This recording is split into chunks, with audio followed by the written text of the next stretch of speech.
The Process, a podcast about creativity and experimental music.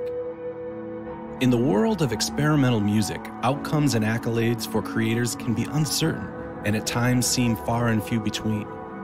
Therefore, creators and practitioners of experimental music must embrace the one thing they will always have complete control over: the process. This podcast aims to understand this creative process by listening to new works and discussing them with their creators. Each episode focuses on one creator and their music. Understanding how and why they create can inform aspiring creatives and help audiences better understand and navigate experimental music. I'm Dr. Doug Bielmeyer, and I'll be your host as we explore the world of experimental music, creativity, and the human need to find purpose in their world and lives. This is The Process.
Based in New York City, Erin Rogers is a Canadian-American composer and saxophonist.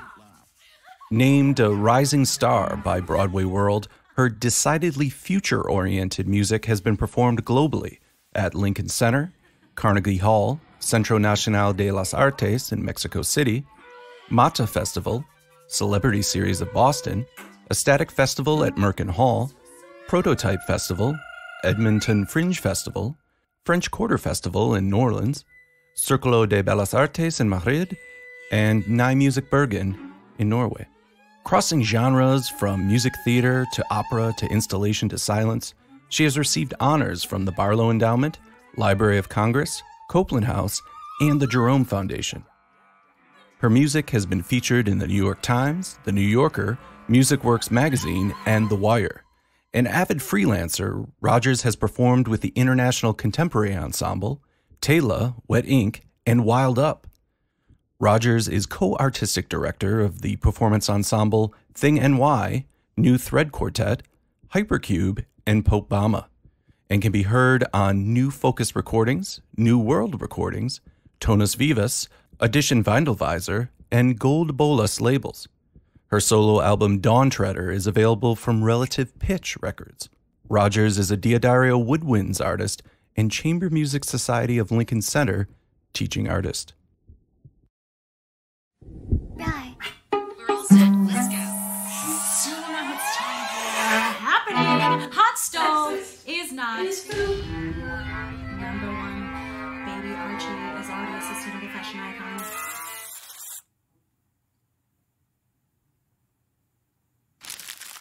I don't know specifically. No, I don't really think so. His taste is awful. Period. Archie. I just don't know. Number two, Rihanna's bikini confidence is truly aspirational. Don't you mean inspirational? Aspirational. Number three, a majority of white women voted for Donald Trump in 2016. Anytime I'm approaching a piece, the first thought is like, what is the final manifestation of this project? What is there an audience? Who is the audience? Is it, folks at home with headphones? Is it, folks in a live venue? So, or is it, folks that watch a lot of dance? I mean, it's just all of those things are considerations. So I typically work backwards in that way. I have certainly a lot of ideas floating around that, at any point, sort of like apples on a tree, you pick them off. But I always want them to be guided by the final idea of what, who, what, where, when, and I guess all of those inform the how. So how soon does that happen? So you're inspired in some way. You know, you have this creative idea. Do you immediately then jump to, okay, well, who would this be for and how would I pull this off? Typically there's 3 or 4 who's floating around at any given time. Okay. And it's sort of that order is decided based on urgency. Is there, a deadline, a commission, a performance, something, and that's the project that I'm working on, and I've decided to work on with greater haste than the other projects, which are in a line and will eventually be accomplished before the end of my life. But the lineup of folks that I plan to collaborate with, have initiated collaborations with, they've initiated with me, that list is pretty long, actually. And when it runs short, or when something else kind of jumps in line ahead of something, it's typically inspired by something that just seems so urgent that it has to happen. And the other thing that always sits in that line are my groups that I at any given time I might really want to write for Thing and Why, or do a project with Hypercube, or come up with some new idea for Popama. And there's just it just seems to flow organically. You're a part of these many groups that you just talked about. You're a performer in those groups, but then you're also a composer in those groups as well. And those are very different. They're very different types of ensembles. Instrumentation, yes, but also sort of their mission or even their ethos, right? Is that part of this process too? Is that those are very different types of ensembles? Mm-hmm.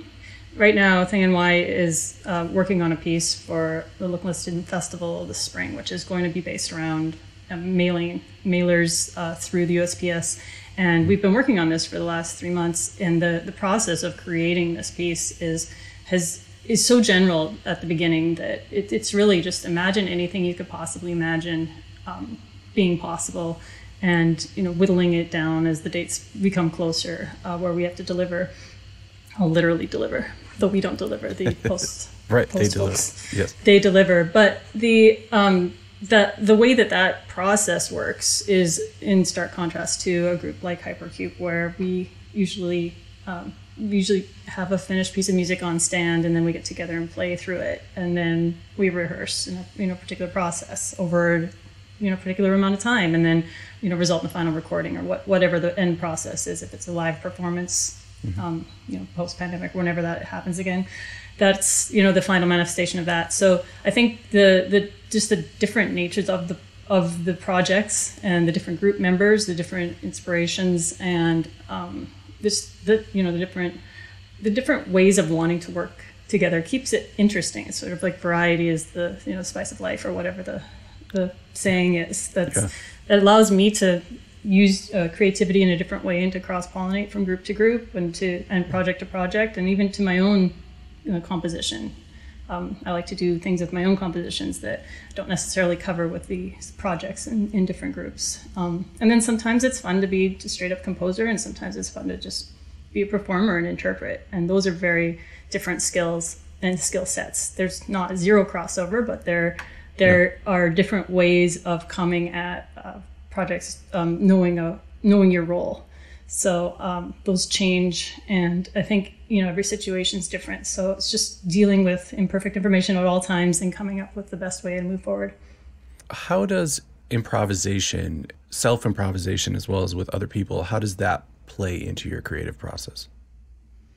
So besides just creating like solo improv, which I do, sure, I enjoy improvising, and then capturing, archiving, and then watching back, seeing what's there, what's interesting about it, what are the things that you don't catch when you're actively doing it or performing that exist in the sort of listener space and the audience space. And those are really important. Those elements inform how you might create and attack it from the other side. So I always find it very different to play and then to listen back and to hear what's there. The phrases that you didn't realize that were there are actually there upon listening back, or the way in which that performative action flows from here to here doesn't look at all like what you thought it would. And I'm not ashamed to say that I don't have necessarily all the skills to always predict what will work and what won't. And so the fail-safe for that is to constantly just be reviewing and looking over the work you've made. And if you can't, if you're not at the disposal to, have others in the room to do these things for you, if you're not directing a cast or running an ensemble, you don't actually have the forces to do that. So you can do it yourself. And that's, I do the same thing when I'm writing a piece. I try to improvise, doesn't matter what instrument, just improvise in some way to at least to hear back what I'm making, and to see if it's interesting to me as a viewer.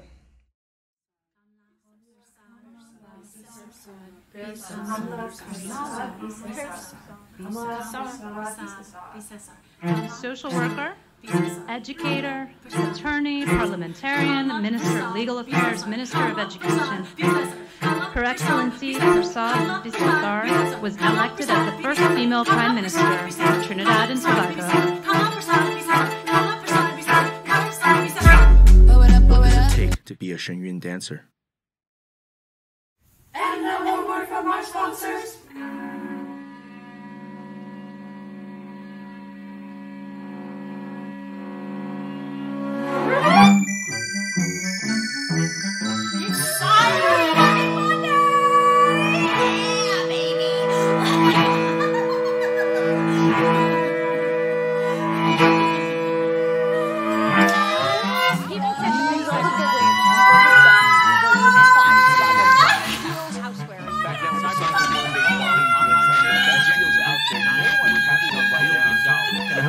Your money on Black Friday because it's about time for Cyber Monday.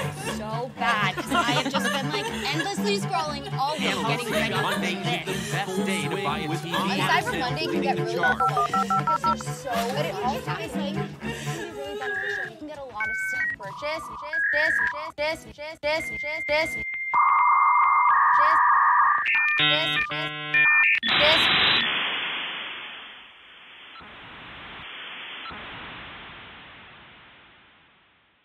On View is a 20-minute piece for Kamratōn ensemble out of Pittsburgh, and it was commissioned through the Barlow Endowment, which was initially supposed to be a live performance that was going to premiere in March 2020 at the She Scores Festival, which is Kamratōn's festival featuring music by female voices that occurs every year.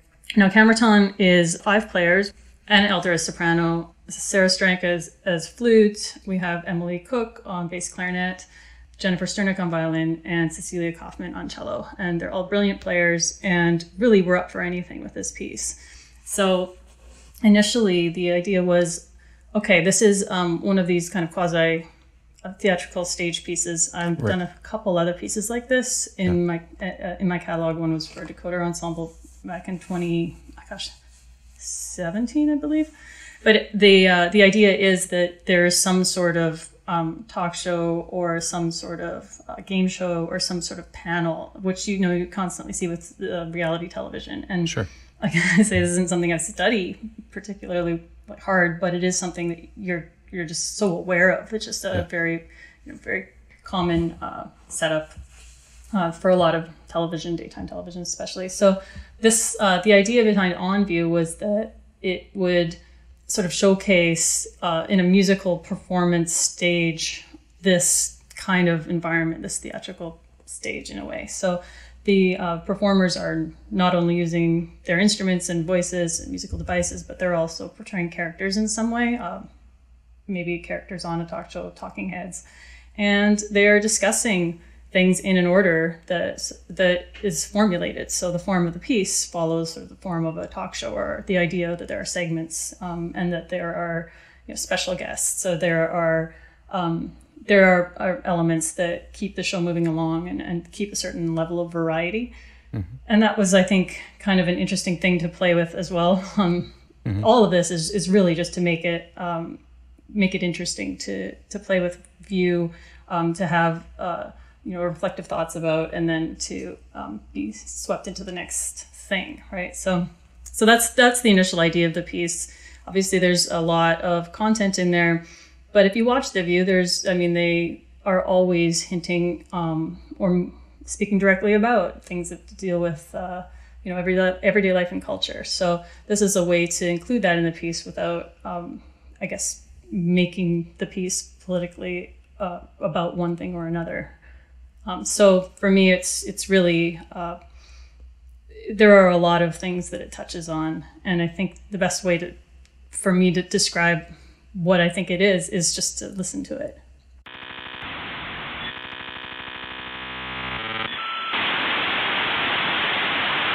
Especially so close to the holidays.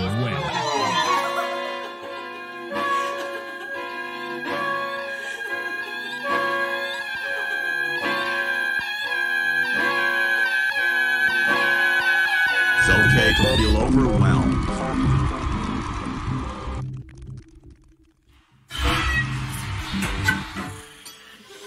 Hi, friends. Today, in really, really important news, a human rights lawyer with a celebrity husband wore a matchy outfit to the UN. What about her LBG? OMG.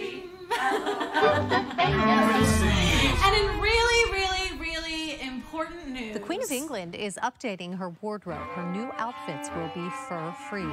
Queen Elizabeth is known for her stylish fashion choices, but she's decided to ditch fur from her new wardrobe.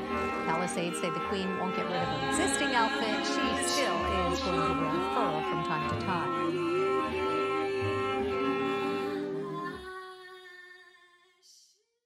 Can you talk a little bit about using repetition and recitation as part of this piece? There's musical, and then there's like text-based, right? So you've got your musical repetition, which is, that is something that is, I guess, perceivable from an audience standpoint. This is something that's repeating multiple times and getting louder. That's a thing. That's a line one follows. Right. There's also the idea of text with, the repetition of text, or the idea of a sentence continuing and continuing and continuing. That's something that someone follows. And there's the sonic level in which you follow that, and then there's the textual, meaningful level in which you are following the sentence and what that sentence actually means. And it's sort of like the convergence of those two elements, the way that they move independently and sometimes together, I think allows for interesting things to happen in the brain, where you're trying to multitask as a listener. You're trying to hear what's being said on one level, but also realizing that what's being said is becoming louder and louder, or that there's kind of an inverse musical element happening at the same time, which is giving you certain feelings about what's being said, but your feelings would naturally be the other. And so playing on ironies and those, the way that those two elements move back and forth, I think is, it's part of the piece. When it comes to the recitation, the idea of like the chorus, for example, the instrumentalists all sing in chorus. Mm-hmm. And the idea of the Greek chorus sort of being this narrator, this idea of commentary on the side is like very, it's conventional and it's used all the time.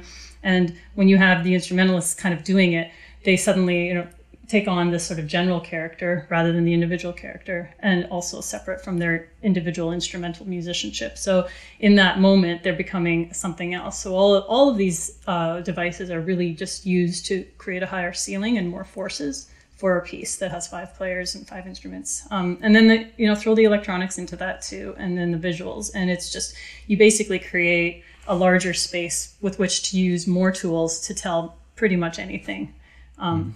And then, there's other elements like reference and things like that, which are also embedded. And all of those, I guess, are used to sort of to change any one moment to be sort of anything.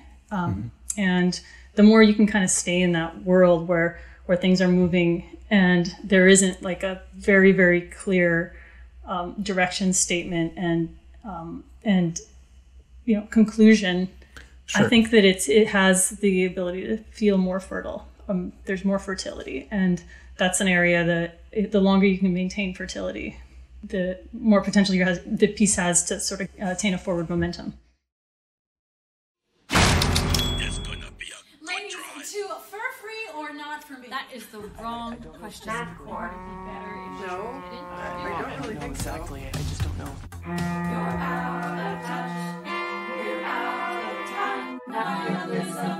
Is it okay to love? Nihilism, but you don't really mean it. actually thought about this in a more clear way.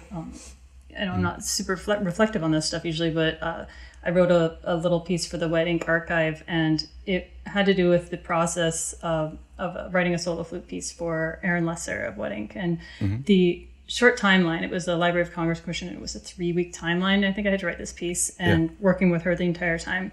And part of the reason I not only jumped at it, but I'm often drawn to situations where I don't have time to think. And and I think that actually crosses over into the improv world, where the more you just are in the moment and making those decisions, the more you trust yourself in those momentary decisions to be worthwhile and interesting, the more likely you're going to get a piece that's somewhat successful. And that doesn't mean that you don't temper your expectations to be in line with that. So if I start a process and I know I have 2 years to write this large orchestral piece, I mean, that's gonna be very intimidating for me, and I might want the piece to be bigger than I can conceptually grasp at that moment. And so there's a danger for me in that. However, knowing that it is a small window, I don't really have all this time to think.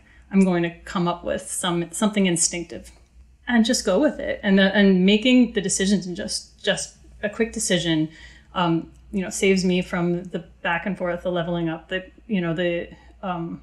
exploring it to the point where I basically become paralyzed, which, is indecision by paralysis is a thing in a lot of fields. And so, I mean, that's something I've learned to embrace in certain ways. And it helps me not to get too overwhelmed as well.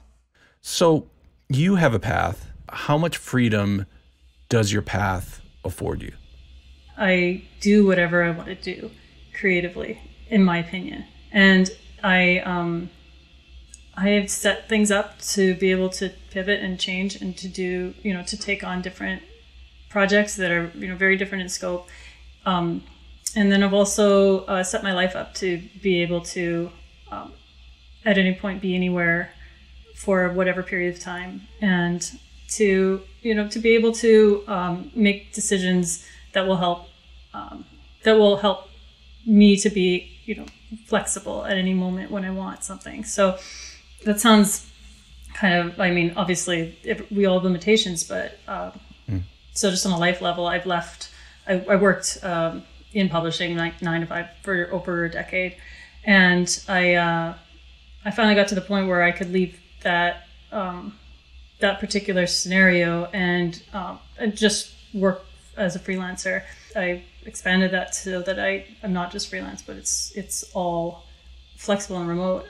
So I can be anywhere. I can go to Canada and spend 2 months with my parents, or I can go to Europe for a month. I mean, obviously it's pandemic, so we're not traveling much, but but the idea is that I can be doing what I need to or what I want to be doing anywhere. And I think that's, for me, that's the goal, is to be able to have the freedom to cross borders, to move, and the freedom to at any point in time spend my time doing the thing I want to be doing. With small consulting gigs or side hustles, like, you will have bosses and folks that tell you what to do in certain situations, but to not be beholden to a particular or singular institution or person has been a good thing for me. And I've really felt that that allows me to take over that decision-making process and decide when I wake up what I'm going to do and how I'm going to spend the time and when I want to spend that time. And then the other way I interpreted that was just freedom and creativity, and the ability, like we talked a little bit with owning ideas, being able to come up with any idea and to find a place where it can manifest, or just to spend 2-3 hours creating. I think there's no better way to spend time than creating. That's the best. And so being able to create life around this idea of that spending your time in this way is the best. I think I'm constantly tweaking that model so that I can get more creative time, and obviously comes with some administration, some organizational time, and some lifetime. But the creative time, those are the gems, and for me, that's priority number one. Yeah, it's time to be creative at the right time for the right amount of time. Yeah. Right on time. Oh, I think I'm quoting Hall & Oates now, I think. Well, this has been fantastic, Erin. Thanks for sharing your music with us and also just your experience. And I think it's going to be inspiring to a lot of the listeners just because, you have this experience in new music. You have this track record of making this all work. And I think especially for a lot of the younger listeners, they listen to this and they are inspired and hopefully encouraged to continue to be creative and continue on this path.